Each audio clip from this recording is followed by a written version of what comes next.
तो तू इससे प्यार करता है। अनन्या,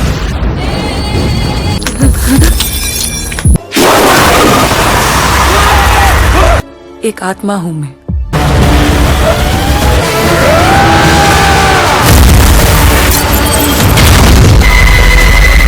धोखा दे रहा है।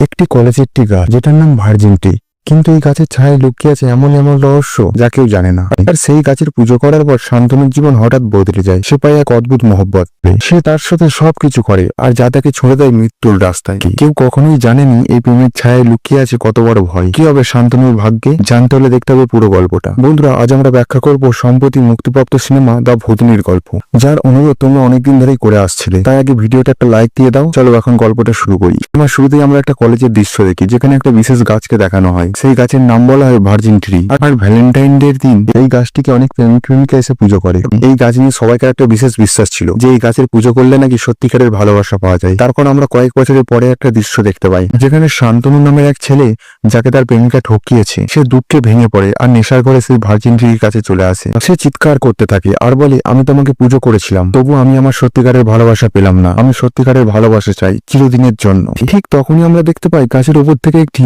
অদ্ভুত ছায়া দাঁড়িয়ে আছে। সে নিঃশব্দে সবকিছু দেখছিল। শান্তনুর এই চিৎকার শুনে তার দুই বন্ধু আসিফ আর সাইল ছুটে আসে। তারা দেখে শান্তনু জ্ঞান হারিয়ে পড়ে আছে। আসলে সে অনেক নেশা করেছিল, তাই তারা তাকে টেনে নিয়ে যায়। পরের দিন সকালে শান্তনুর ঘুম ভাঙে। তার মনে হয় কাল রাত্রে সে গাছের উপর সত্যি কাউকে দেখেছিল, কিন্তু তার বন্ধুরা তার কথায় একদম গুরুত্ব দেয় না, বরং হাসি ঠাট্টা করে উড়িয়ে দেয়। এরপর দেখা যায় সেই দিন ভ্যালেন্টাইন্স ডে, আর শান্তনু ও তার বন্ধুরা সবাই মিলে আবার যাচ্ছে সেই ভার্জিন ট্রির পুজো করতে।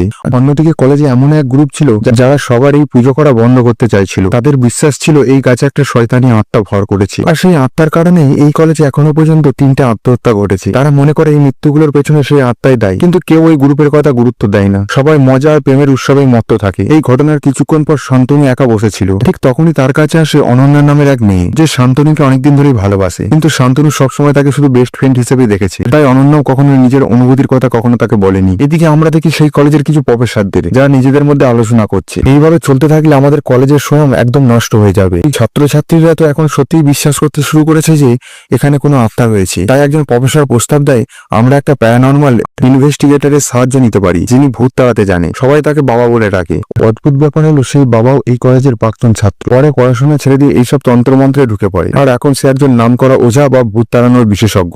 এরপর আমরা দেখতে পাই সেই বাবা তখন একটা জায়গায় ভূত তাড়াতে গিয়েছিল, সেখানে সফলভাবে সেই কেস সমাধান করে। এরপর যখন সে নিজের বাড়ির পথে রওনা দিচ্ছিল, তখন তার ফোনে আসে কলেজের প্রিন্সিপালের কল। প্রিন্সিপাল তাকে অনুরোধ করে, তুমি একবার কলেজে এসো, খুব অদ্ভুত কিছু হচ্ছে এখানে। এদিকে আমরা আবার দেখতে পাই সেই অদ্ভুত ছায়ামূর্তিটাকে, যে বারবার শান্তনুর চারপাশে ঘুরঘুর করছে।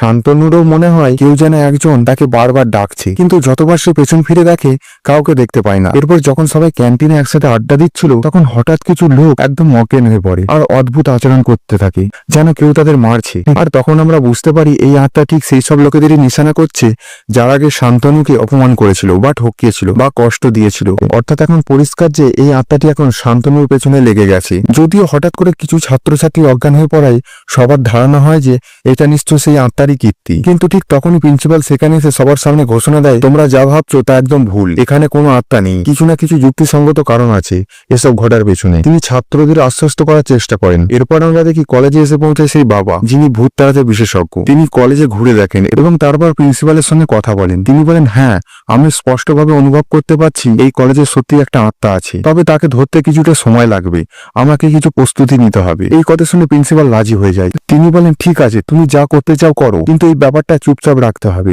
মিডিয়া বা কোনো ছাত্র যেন এটা বুঝতে না পারে। এরপর রাতের বেলায় বাবা কলেজের ছাত্রে ঘুরে বেড়াচ্ছিল। ঠিক তখনই তার হাতে থাকা ডিভাইসটি আচমকাই বিট করতে শুরু করে। সে বুঝে যায় আত্মাটি কাছাকাছি কোথাও আছে, তাই সে সঙ্গে সঙ্গে সিগন্যাল অনুসরণ করে ছুটে যায়, কিন্তু শেষমেশ আত্মাকে ধরতে ব্যর্থ হয়। আত্মা যেন হাওয়ায় মিলিয়ে যায়। ওইদিকে শান্তনু যখন নিজের হোস্টেলের দিকে ফিরছিল, তখন একটা মেয়ে হঠাৎ তার সঙ্গে ধাক্কা খায়।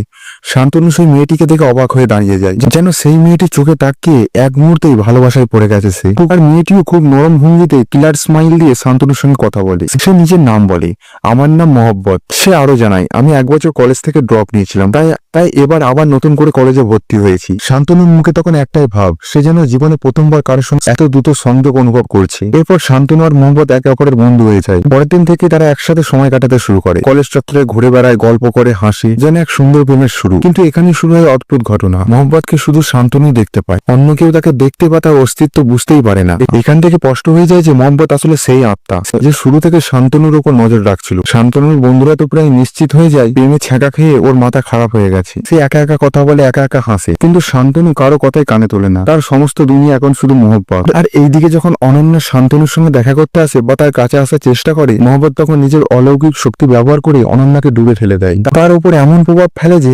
অনন্যা ভয়ে বা ব্যথায় সেখান থেকে সরে যায়। আসলে মোহাম্মদ কিছুতেই চায় না যে শান্তনু আর কারোর সঙ্গে ঘনিষ্ঠ হোক, বিশেষ করে অনন্যার সঙ্গে। এইভাবে কেটে যায় কয়েকটা দিন, আর ধীরে ধীরে শান্তনু এমন এক জগতে হারিয়ে যেতে থাকে যেখানে সে আর মোহাম্মদ ছাড়া আর কেউ নেই। এরপর একদিন অনন্যা মনস্থির করে, আজ আমি শান্তনুকে আমার ভালোবাসার কথা বলবো, আমি ওকে হারাতে চাই না। সে প্রস্তুতি নিচ্ছিল শান্তনুর সামনে নিজের মনের কথা বলার, আর ঠিক তখনই আচমকা তার মাথার উপর একটা ভারী ফুলদানি ভেঙে পড়ে। এই আক্রমণ করে মোহাম্মদ, কারণ সে বুঝতে পেরেছিল অনন্যা কিছু বলার চেষ্টা করছে। কিন্তু ঠিক সেই সময় শান্তনু সেখানে উপস্থিত হয়। সে অনন্যাকে টেনে সরিয়ে নিয়ে যায়, আর এইভাবে অনন্যার প্রাণটা বেঁচে যায়। এরপর দুজনে কথা বলতে থাকে। সেখানে শান্তনু অনন্যাকে বলে, আমি একজন মেয়েকে ভালোবেসে ফেলেছি, ওর নাম মোহাম্মদ, আর খুব শিগগিরই আমি ওকে প্রপোজ করবো। এই কথা শুনে অনন্যার হৃদয় একবারে ভেঙে যায়, তার চোখে জল এসে যায়, কিন্তু সে কিছুই বলে না। সে চুপচাপ চলে যায়। এর পরের দিন সে যখন কলেজের দিকে যাচ্ছে, তখন আবার মোহাম্মদ তার উপর আক্রমণ করে। এবার সে একদম অনন্যাকে মেরে ফেলতে চায়, কারণ সে শান্তনুকে কারোর সঙ্গে ভাগ করে নিতে চায় না। কিন্তু ঠিক তখনই বাবা সময় মতো এসে উপস্থিত হয় আর অনন্যাকে প্রাণে বাঁচিয়ে নেয়। অনন্যা কিছুই বুঝে উঠতে পারে না এটা কি হলো তার সঙ্গে।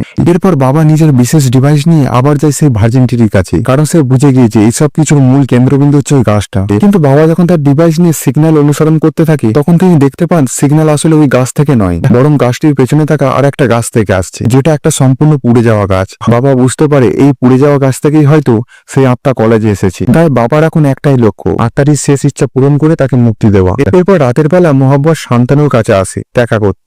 শান্তনু তখন তার সামনে দাঁড়িয়ে তাকে প্রপোজ করতে শুরু করে। সে ভালোবাসার জোশে জোশে বলে দেয়, ভালোবাসা তো শুধু দেহ থেকে হয় না, ভালোবাসা হয় আত্মা থেকে। আমি তোমাকে আত্মা থেকে ভালোবাসি। এই কথা শুনে মোহাম্মদ হেসে বলে, আমিও তোমায় কোনো মিথ্যে বলতে চাই না, আমি আসলে সত্যি এক আত্মা, আমি এক আত্মা, আর আমি তোমাকে ভালোবাসি, আর তোমার সাথে সারা জীবন থাকতে চাই। এই কথা শুনে শান্তনুর মাথা ঘুরে যায়। সে আতঙ্কে চারিদিকে দৌড়াতে শুরু করে। এই দৃশ্য দেখে মোহাম্মদ রেগে যায় এবং তার আসল রূপ সামনে নিয়ে আসে, যা দেখে শান্তনুর তো এখন ভয় পেয়ে হার্ট অ্যাটাক করার উপক্রম। কিন্তু মোহাম্মদ তাকে নিজের সঙ্গে টেনে নিতে থাকে, তার দুনিয়ায় তাকে নিয়ে যেতে চাই। আর তখনই সঠিক সময়ে বাবা এসে হাজির হয়, আর তাকে দেখে মোহাম্মদ সেখান থেকে পালিয়ে যায়। এরপর বাবা শান্তনুকে নিয়ে সেখান থেকে চলে যায়, তাকে কোথাও লুকানোর ব্যবস্থা করে, যাতে মোহাম্মদ আর কখনো তার কাছাকাছি যেতে না পারে। না হলে মোহাম্মদ শান্তনুকে নিজের সঙ্গে নিয়ে চলে যাবে তার দুনিয়ায়, আর তাতে শান্তনুর মরণ নিশ্চিত। ঠিক তখনই শান্তনুর বন্ধুরা ফোন করে, তারা হোস্টেলে ফিরছিল। শান্তনু তাদের সতর্ক করে বলে, তোমরা রুমে যেও না, মোহাম্মদ আসলে একজন ভূতিনী। কিন্তু শান্তনুর কথা পরিষ্কার শোনা যায়নি, আর তাই তার বন্ধুরা রুমে ঢুকে পড়ে। ওই রুমেই মোহাম্মদ তাদের অপেক্ষা করছিল, আর সে জিজ্ঞাসা করে, বলো শান্তনু কোথায় গেছে। অন্যদিকে বাবা যখন গাড়ি চালাচ্ছিল, হঠাৎ মোহাম্মদ তার উপর আচমকা আক্রমণ চালায়। বাবা এখানে প্রস্তুত ছিল না, তাও সে ফাইট করার চেষ্টা করে, কিন্তু মোহাম্মদ বাবাকে আহত করে শান্তনুকে নিয়ে চলে যায়। এরপর মোহাম্মদ শান্তনুকে সরাসরি কলেজে নিয়ে আসে এবং বলে, এখান থেকে আর কখনো পালানোর চেষ্টা করো না,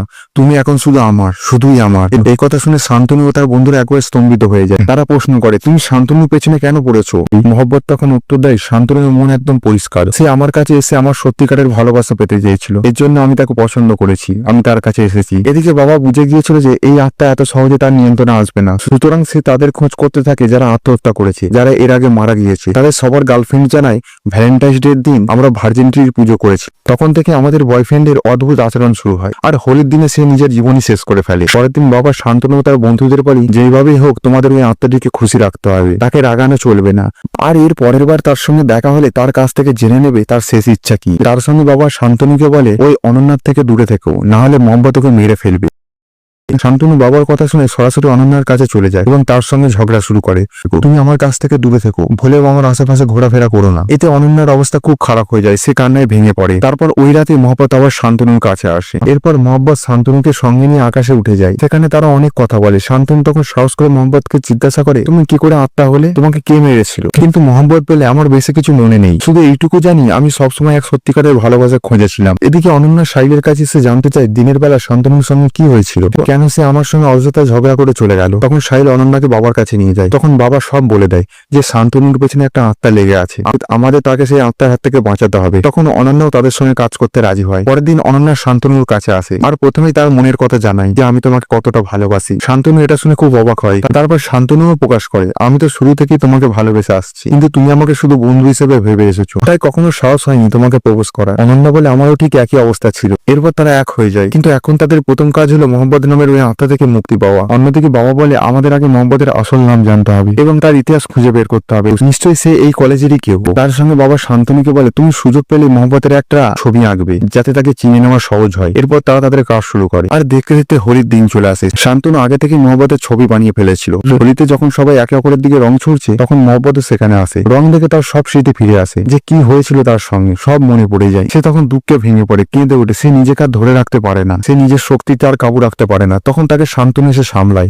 আর অন্যদিকে শান্তনু একা ছবি দেখে বাবারও মাথা ঘুরে যায়, যেন সে এই মেয়েটিকে আগে থেকেই চেনে। তারপর বাবা সবাইকে এক জায়গায় করে আর বলে এই মেয়েটার আসল নাম কারিশমা, সে এই কলেজেই পড়তো। কারিশমা এক ছেলেকে ভালোবেসেছিল, কিন্তু হোলির দিনে তার একটি গোপন ভিডিও ভাইরাল হয়ে যায়। তারপর থেকে তাকে আর কেউ দেখতে পায়নি। তারপর আমাদের অতীতের এক দৃশ্য দেখানো হয় যেখানে কারিশমা তার বয়ফ্রেন্ডের সঙ্গে ঝগড়া করছে, কারণ সে তাকে প্রেমের জালে ফাঁসিয়েছিল এবং তার সঙ্গে ঘনিষ্ঠ হয়েছিল আর সেই গোপন মুহূর্তের ভিডিও করেছিল আর সেই ভিডিও পুরো কলেজে ছড়িয়ে দিয়েছিল, যার পর কারিশমাকে আর কখনো দেখা যায়নি। এটা শুনে বাবা বলে কারিশমা সত্যিকারের ভালোবাসার খোঁজে আছে, আমাদের তার শেষ ইচ্ছা পূরণ করতে হবে, তখনই সে শান্তি পাবে। এরপর যখন শান্তনু একা থাকে তখন আবার অনন্যা তার কাছে আসে আর তাকে বলে সত্যি করে বলো তুমি কার প্রেমে পড়েছো।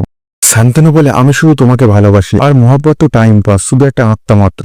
এই কথা শুনে অনন্যা রেগে যায়। আসলে মোহাব্বত অনন্যার শরীর তার নিয়ন্ত্রণে করে রেখেছিল আর সে সত্যিটা জানতে চেয়েছিল। আর মোহাব্বত তখন অনন্যাকে ক্ষতি করতে শুরু করে। বাবা এসে তাকে রক্ষা করার চেষ্টা করে, কিন্তু ক্রোধে মোহাব্বত বাবার উপর আধিপত্য বিস্তার করে। সে বাবাকে আহত করে দেয়। সে বলে আজ আমি শান্তনুকে চিরতরে আমার সাথে নিয়ে যাবো। তখন বাবা মোহাব্বতের উপর রং ছুঁড়ে মারে আর মোহাব্বত দুর্বল হয়ে পড়ে। তারপর অতীতের একটা দৃশ্য দেখানো হয়। কারিশমা তার বয়ফ্রেন্ডকে চড় মারছিল আর বলছিল তুমি আমাকে কেন ঠকিয়েছো। তখন রেগে গিয়ে বয়ফ্রেন্ড তাকে সিঁড়ি থেকে নিচে ঠেলে দেয় আর মাথায় চোট লাগার কারণে কারিশমা তখনই মারা যায়। তারপর তার বয়ফ্রেন্ড কারিশমাকে কাছাকাছি একটা গাছে ঝুলিয়ে দেয় যাতে সবাই ভাবে যে সে অপমানের ভয়ে আত্মহত্যা করেছে। কিন্তু যখনই বয়ফ্রেন্ড কারিশমাকে গাছে ঝুলায় তখনই কারিশমার জ্ঞান ফিরে আসে। আসলে কারিশমা তখনই বেঁচেছিল, কিন্তু তার বয়ফ্রেন্ড তাকে গাছে ঝুলিয়ে রেখেই গাছে আগুন লাগিয়ে দেয় আর কারিশমা আগুনে পুড়ে ছাই হয়ে যায়। এরপর সিন বর্তমানে ফিরে আসে। মোহাব্বত বলে আমি অনেকদিন ধরে সত্যিকারের ভালোবাসা খুঁজেছি, কিন্তু আমাকে কেউ কখনো ভালোই বাসেনি, আমাকে সবাই ঠকিয়েছে। আর এই কলেজে যারা আমার আসল চেহারা দেখেছে তারা সবাই কলেজেই প্রাণ হারিয়েছে, কিন্তু শান্তনুই একমাত্র যে আমাকে দেখে এখনো বেঁচে আছে। ওই কথা শুনে বাবা মোহাব্বতকে একটা সত্য কথা বলে দেয়। আর আসলে বাবা ও কারিশমা একসঙ্গে কলেজে পড়তো আর বাবা কারিশমাকে মনে মনে অনেক ভালোবাসতো, কিন্তু কারিশমার আগে থেকে একজন বয়ফ্রেন্ড ছিল, তাই বাবা কখনো কারিশমাকে প্রপোজ করেনি। কিন্তু একদিন কারিশমা হঠাৎ করে অদৃশ্য হয়ে যায় আর তাকে নিজের করে পায়নি বলে বাবা আজ পর্যন্ত কোনো মেয়েকে বিয়ে করেনি, কাউকে ভালোবাসেনি। এইসব কথা শুনে মোহাব্বতের মনে আনন্দে মেতে ওঠে। সে বুঝতে পারে যে সে শেষ পর্যন্ত সত্যিকারের ভালোবাসা পেয়ে গেছে, কেউ তাকে সত্যিকারের ভালোবাসে। আর বাবা তখন তাকে জড়িয়ে ধরে আর মোহাব্বত তখন হাসিতে খুশিতে মুক্তি পেয়ে যায়। আর এখানে এই সিনেমার গল্প শেষ হয়। তো বন্ধুরা আপনাদের এই সিনেমা কেমন লেগেছে কমেন্ট করে অবশ্যই জানাবেন। আর ভিডিওটি যদি ভালো লেগে থাকে চ্যানেলটি সাবস্ক্রাইব করে আমাদের সঙ্গে থাকবেন। ধন্যবাদ।